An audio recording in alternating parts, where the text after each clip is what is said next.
time for a story. Every spring, the children of Sodor were gathered in Lower Suddery to hear new stories. Some of Sir Topham Hatt's engines were gathered at the station and listened to the stories too. Everyone enjoyed it. All except Trevor, the traction engine.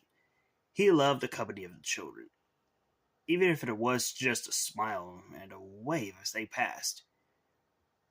One day, Edward had stopped at the vicarage orchard. He saw Trevor looking sad.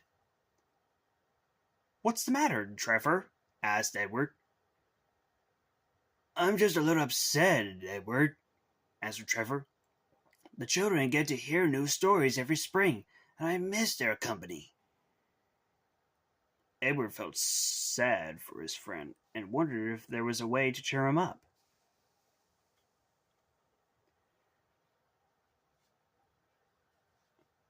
On the day of the booking reading, Sir Topham Hatt came to see Edward. "Edward, you are to pick up the books from the publishing office at Brendam," he said, "and deliver them to the town hall." "Yes, sir," said Edward, and he set off. Soon, Edward arrived at the publishers. The books were loaded into a van, ready to be delivered. Edward coupled up to the van. The guard blew his whistle, and they were off. But what no one realized was that the porters had unlocked the van doors properly.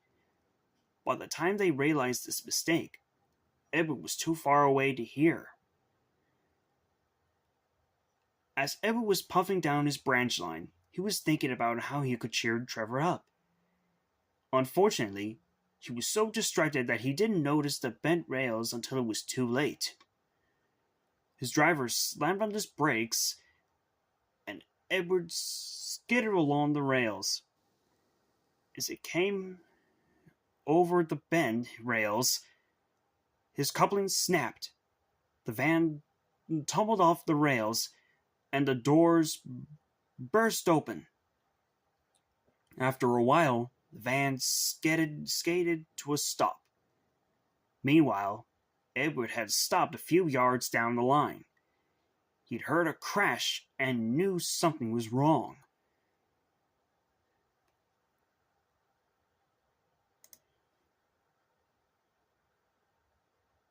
He reversed back to the crash site. When he arrived, he saw a rail van and some of the crates were broken. As a result, some of the books ended up on the ground and in the mud. Luckily, they were made of a special material that kept them from being damaged if they got dirty or bashed them around. Then they all heard a whistle. It was Trevor.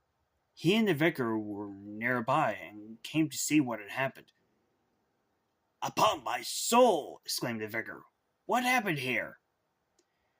Edward's driver explained about the bent rail and the broken coupling. "Oh dear," sighed Trevor. "The children will be so disappointed. What do we do now?" Then an idea flew into Edward's funnel. "I know what to do. I'll be right back," he whistled as he raced away. When Edward arrived at Knapford Station, he told Sir Topham Hatt what had happened, and about his idea. He agreed, and Edward set off to collect his vintage train, Aurora, Ariel, Anna, and Victoria, and pick up the children. He soon arrived back at the field and saw that the books had almost all been picked up. Then they saw that the vicar's workers had set up a cart for the children to sit. Sir Topham Hatt stood on Edward's footplate and made an announcement. "Every year we have our book reading at the town hall. but given the circumstances, Edward suggested that we have it here at the orchard instead. The children were pleased. That's not all, he went on. You will also get a hay cart ride from Trevor when you listen to the stories. The children cheered, and Trevor beamed from ear to ear.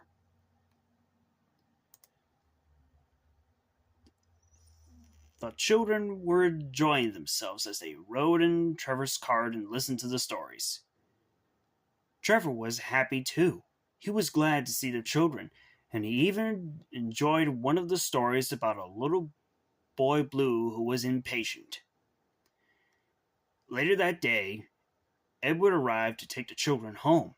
He noticed that the Trevor looked happier than ever earlier. The children had a wonderful time, he said. And so did I. Thank you, Edward. You're welcome, Trevor, smiled Edward politely. The two friends tooted goodbye as Edward and his vintage train set off. The book reading in the orchard was a success, and so Sir Topham had decided to make it a new site for the new future book readings. The vicar was happy to make the arrangements. Now every year when new books are published, Edward picks up the books from the publishers and picks up the children, and they take a ride in Trevor's cart as a designated reader reads the stories to the children. Trevor especially enjoys this, as seeing the children's happy faces and hearing their laughter as stories are told makes him smile too.